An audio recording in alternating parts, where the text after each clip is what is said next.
जी। लेकिन उसका क्या कारण रहे उसकी आज तक जानकारी नहीं हो पाई कि वो लाइनें आज भी ज़मीन के अंदर बंद पड़ी हैं, ना उनका ट्रीटमेंट प्लान, जबकि विभाग ने बहुत पहले ट्रीटमेंट प्लान के लिए वहाँ ज़मीन भी उपलब्ध करा दी गई थी जी।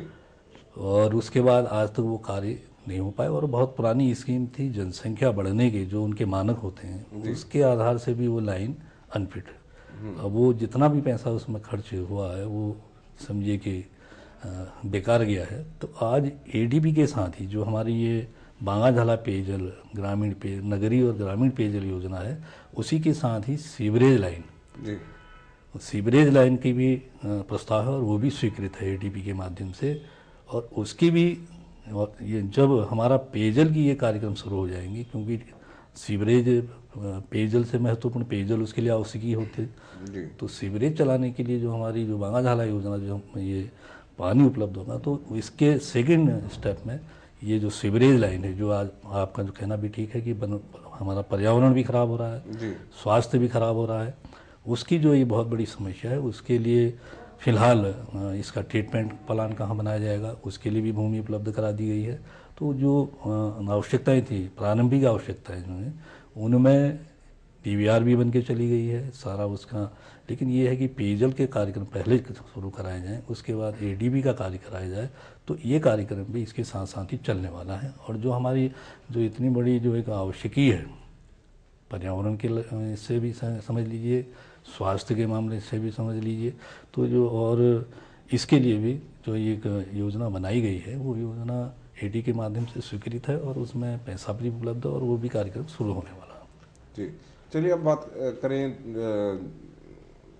आज की डेट की, मतलब अब इलेक्शंस बहुत क्लोज हैं जी। और अब सब लोग इलेक्शंस की तैयारियों में लगे हुए हैं। आपकी कैसी तैयारियां हैं इलेक्शंस को लेकर? जहाँ तक चुनाव की तैयारियों की बात है, हर राजनीतिक पार्टी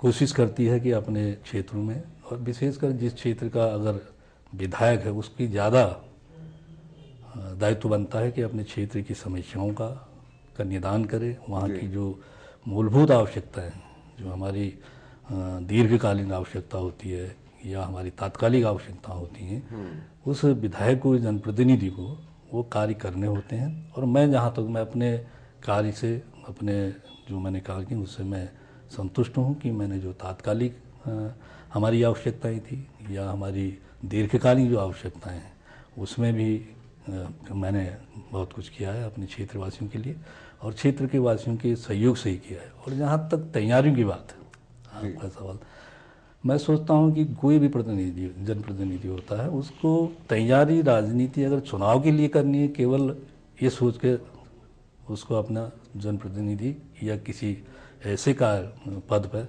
नहीं आना चाहिए। जी। हमारी तैयारी तो हम जब हम विधायक बन गए थे, हमने शपथ ले ली थी, उसी दिन से हमारी तैयारी होनी चाहिए। तैयारी हुई होती है कि हम जनता का काम करें, जी। जनता की जो समस्याएं हैं, जनता की जो आवश्यकताएं हैं या हमारे आने वाले समय के लिए जो हमें आवश्यकताएं पड़ेंगे उनको पूरा करने, तो ये तैयारियां तो वहीं तभी से शुरू हो जाती हैं। तो किस प्रकार के कार्य किए सर?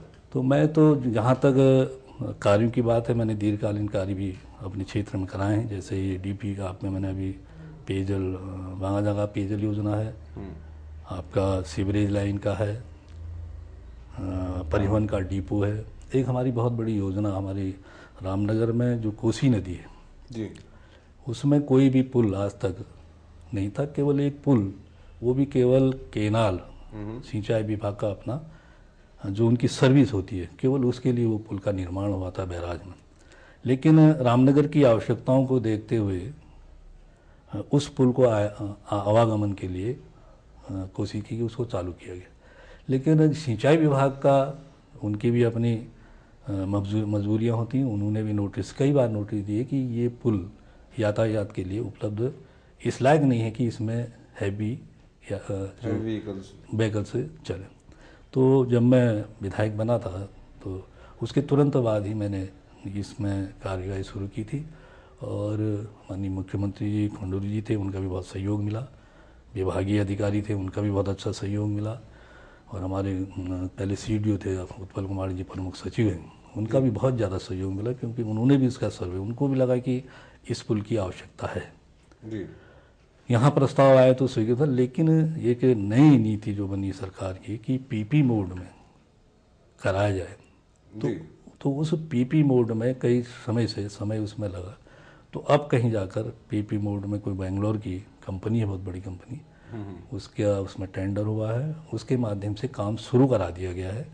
उन्होंने उसके आपके जो ड्राइंग होती है, ड्राइंग की काम लगभग पूरे होने वाले हैं, और शायद नवंबर पहले हफ्ते से वो अपना कार्य भी शुरू करा रहे हैं। एक ये जो हमारी बहुत महत्वपूर्ण आवश्यकता थी रामनगर की, एक कार्य थी, और एक युवाओं के लिए, क्योंकि रामनगर कुमाऊं और गढ़वाल का सेंटर है जी।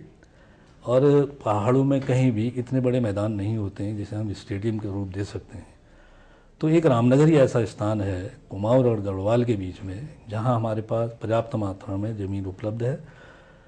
उसमें हमने युवा कल्याण विभाग को ज़मीन भी उपलब्ध करा दी गई है, और माननीय मुख्यमंत्री, पूर्व मुख्यमंत्री जी ने घोषणा भी की। एक हमारे जो भारतीय जनता पार्टी युवा मोर्चा का प्रदेश सम्मेलन हुआ था कि युवाओं के लिए हम यहाँ स्टेडियम का निर्माण कराएंगे। तो एक प्राथमिकता हमारी वो भी है, हम उसमें आगे बढ़े हैं, वहाँ देखते हुए कि यहाँ आवश्यकता है कि पहाड़ को देखते हुए भी और मैदान को देखते हुए भी